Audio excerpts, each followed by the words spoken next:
Bienvenidos. Hoy vamos a analizar a fondo uno de los fenómenos culturales, y espirituales más importantes de Occidente, el Camino de Santiago.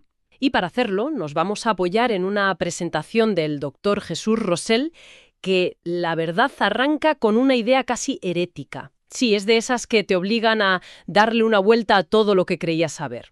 A ver, la lanzo ya. Y si dijéramos que el Camino de Santiago, uno de los pilares de la cristiandad, es, en realidad, un regalo de los musulmanes. Eso, así de entrada, ya es para sentarse a escuchar con calma. Es una afirmación deliberadamente provocadora, pero es el gancho que usa el doctor Rosell para que dejemos de ver el camino como una simple ruta de fe. Y empecemos a entenderlo como lo que fue, ¿no? Una consecuencia geopolítica, una obra de logística. Y una operación cultural a escala continental. Nuestra misión aquí es, pues eso, desgranar esa tesis, desmontar algunos mitos y ver qué fuerzas lo impulsaron de verdad. Exacto. Entender el cómo y el por qué. Así que, si te parece, empezamos por lo básico, por una corrección de calendario que el doctor Rosell considera fundamental. Sí, porque siempre se habla de raíces milenarias y él es muy tajante con esto. El camino tiene 12 siglos de historia, no 20. Todo empieza en el año 813. Y aquí es donde la tesis del regalo cobra toda su fuerza. Porque, según su análisis, el verdadero catalizador del camino no ocurre en Galicia en el 813. No. Ocurre a miles de kilómetros y casi 200 años antes. A ver. Concretamente en el año 638, la caída de Jerusalén. Espera. O sea, lo que plantea es que la condición indispensable, el caldo de cultivo para que Santiago explotara, ¿fue la caída de Jerusalén? Esa es exactamente la idea. O sea que, si eso no hubiera pasado, el descubrimiento de la tumba en el 813 habría sido un evento local, sin más. Probablemente. Fíjate, antes del 638, el principal destino para un cristiano de Occidente era Tierra Santa. Era el viaje de su vida. Pero con la conquista musulmana, esa ruta se vuelve peligrosísima. Y en la práctica, se cierra. Exacto. Se cierra, y esto crea lo que podríamos llamar un menso vacío devocional en toda Europa. De repente, millones de fieles se quedan, por así decirlo, huérfanos, sin su destino sagrado de referencia. Y en ese contexto, con toda esa demanda espiritual sin satisfacer, de repente, casi 2 siglos después, aparece la oferta perfecta. La oferta perfecta, el descubrimiento de la tumba de un apóstol, y no uno cualquiera, Santiago el Mayor, de los más cercanos a Cristo, y encima en un rincón seguro del norte de la península, en territorio cristiano. Era la alternativa ideal a Jerusalén y Roma. Totalmente. La crónica, como la cuenta el doctor Rosell, es casi de leyenda, ¿no? Un ermitaño Pelayo ve unas luces extrañas en un campo, avisa al obispo Teodomiro de Iria Flavia, excavan y encuentran una lápida que identifica los restos. Claro, pero aquí es donde la leyenda necesita a la política. Un descubrimiento así no vale nada sin una validación oficial, al más alto nivel. Correcto, y esa validación viene del rey Alfonso II de Asturias. Él ve enseguida el potencial que tiene aquello, político y religioso, no solo para su pequeño reino que estaba luchando por sobrevivir contra el Andalus, sino para toda la cristiandad. Exacto, así que viaja desde Oviedo, su capital, hasta allí, y con ese gesto se convierte en el primer peregrino oficial. Valida el hallazgo, manda construir la primera iglesia y, lo más importante, pone la ruta bajo protección real. Acaba de nacer el camino primitivo. Vale, tenemos la tumba, el rey que la valida y una necesidad espiritual en toda Europa. Pero de ahí a que, no sé, un campesino de Flandes lo deje todo y se ponga a caminar 2000 kilómetros hasta Galicia, hay un trecho. Un trecho enorme. ¿Cómo se salva esa distancia? ¿Quién se encarga de vender este nuevo destino? Y, sobre todo, de hacerlo posible y seguro. Esa es la pregunta del millón. Y la respuesta que da el doctor Rosell tiene un nombre. La Orden de Cluny. Cluny. Si el descubrimiento fue la chispa, Cluny fue el motor que convirtió esa chispa en un incendio por toda Europa. Era una orden monástica fundada en el 913, una escisión de los benedictinos, pero con algo que les dio un poder inmenso. Su autonomía, ¿no? Su autonomía. Solo respondían ante el Papa, no ante reyes ni señores feudales. Eso les permitía operar por encima de fronteras, como como una especie de multinacional de la fe, con una estructura centralizada. Exacto. Vieron el potencial de Santiago y se propusieron canalizar todo ese fervor peregrino que se había quedado sin Jerusalén.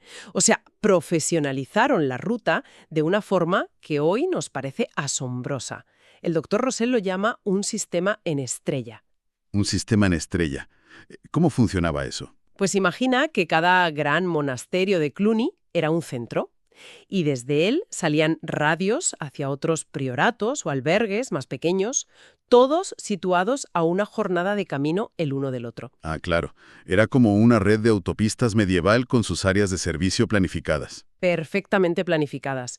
Un peregrino sabía que nunca estaba a más de un día de un lugar seguro, gestionado por la misma organización, donde tendría cama, comida y protección. Estamos hablando de una infraestructura de servicios total. La palabra hospitalidad viene de ahí de hospital. No eran solo sitios para rezar. Para nada. Eran centros logísticos.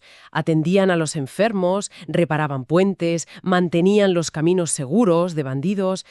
Crearon la infraestructura que hizo que un viaje peligrosísimo se convirtiera en algo duro, sí, pero factible. Pero es que fueron más allá de la logística. Y esto es lo fascinante de su labor. No solo te daban cama y comida, te daban una experiencia cultural unificada. ¿Te refieres al arte, a la arquitectura? Precisamente. Fueron los grandes promotores del arte románico a lo largo de toda la ruta. Por eso hoy vemos iglesias y capiteles con un estilo tan parecido desde Francia hasta Galicia. No era casualidad. Era una estrategia. Una estrategia de comunicación. El románico era un evangelio en piedra, para una población que en su mayoría no sabía leer. Las esculturas de los pórticos contaban la Biblia, mostraban los premios a los justos y los castigos a los pecadores. Crearon, podríamos decir, una experiencia de marca. Y no solo en lo visual, porque el doctor Rosell también apunta a que unificaron la experiencia sonora y litúrgica. Sí, impulsaron la reforma gregoriana, estandarizaron la liturgia, el canto gregoriano, los ritos en latín, se convirtieron en la norma. Un peregrino de Alemania podía entrar en una iglesia en los Pirineos y sentir que estaba en casa. Escuchando los mismos cantos, viendo los mismos ritos. Eso creó un potentísimo sentimiento de identidad europea, de pertenecer a una comunidad de fe que iba más allá de los reinos y los idiomas. Claro que esa unificación tuvo un coste. El doctor Rosell menciona que se perdieron tradiciones locales, por ejemplo el rito mozárabe. Sí, el rito mozárabe era la liturgia propia de los cristianos que vivían en Al-Ándalus, una liturgia antiquísima de la época visigoda, con sus propios cantos, sus propias ceremonias, una joya. Pero desde el punto de vista de Roma y de Cluny, era una anomalía. Exacto. Algo que había que suprimir para imponer el rito romano unificado. Se perdió una riqueza cultural enorme en nombre de la cohesión. O sea que Cluny no solo construye las carreteras y los albergues, sino que le pone banda sonora e identidad visual al camino. Y claro, este éxito de profesionalización atrajo a cientos de miles de personas, lo que nos lleva a un problema que nos suena, muy de hoy. La masificación, el sobreturismo. La comparación que hace el doctor Rosell aquí es sencillamente alucinante. No me digas que ya había sobreturismo en plena Edad Media. A una escala que nos costaría imaginar. Los datos que él recopila son demoledores. A ver, hacia el año 1200, en el apogeo, la ciudad de Santiago tenía unos 12.500 habitantes. Vale.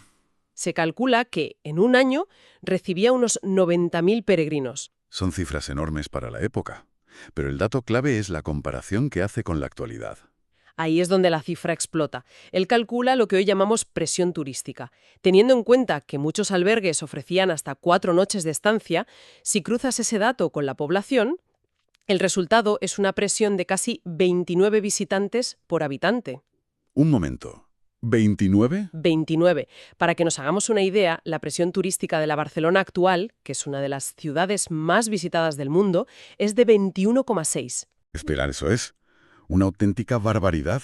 O sea, una presión turística, proporcionalmente mayor que la de la Barcelona del siglo XXI, pero sin agua corriente, sin alcantarillado, sin gestión de residuos. Sin nada de eso. ¿De qué estamos hablando? Calles colapsadas, problemas de salubridad gravísimos, precios disparados para los locales. De todo eso. De una ciudad medieval al borde del colapso logístico cada año. El doctor Russell no entra en los detalles más escabrosos, pero la gestión de los desperdicios o el suministro de agua debían ser desafíos monumentales. Vaya tela. El camino era un motor económico y espiritual, sí, pero también una bomba de relojería sanitaria y social. Desde luego. Pero este apogeo, esta burbuja medieval, no podía durar para siempre.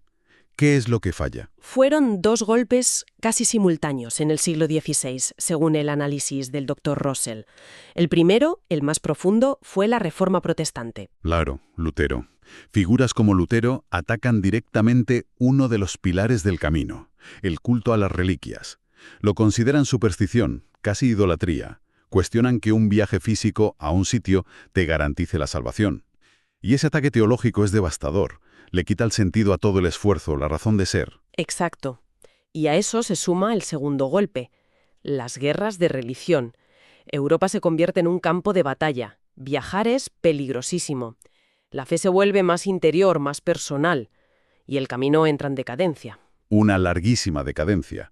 Durante siglos es una sombra de lo que fue. Así que tenemos una ruta casi fantasma durante cientos de años. ¿Cómo se convierte eso en el fenómeno global que es hoy? Con gente de todas las creencias y nacionalidades. No pudo ser espontáneo. Para nada. Su resurgimiento es muy reciente y muy deliberado. El doctor Russell destaca varios hitos en la segunda mitad del siglo XX. A ver, primer impulso, en 1987, es simbólico. El Consejo de Europa lo declara primer itinerario cultural europeo. Esto es crucial. Lo saca del ámbito solo religioso y lo pone en el mapa como una arteria fundacional de la identidad europea. Le da un nuevo relato, una misión secular que atrae a un público mucho más amplio. Precisamente. El segundo hito es político y económico. El famoso Xacobeo 93, impulsado por Manuel Fraga desde la Junta de Galicia. Un plan de marketing brutal, brutal. Y de mejora de infraestructuras. Se señalizaron las rutas, se abrieron albergues públicos, promoción internacional.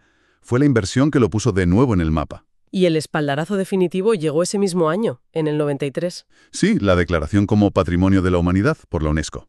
Ese fue el sello de aprobación global que lo catapultó a la fama mundial que tiene hoy. Entonces, si unimos todas las piezas del Dr. Russell, la historia que sale es fascinante.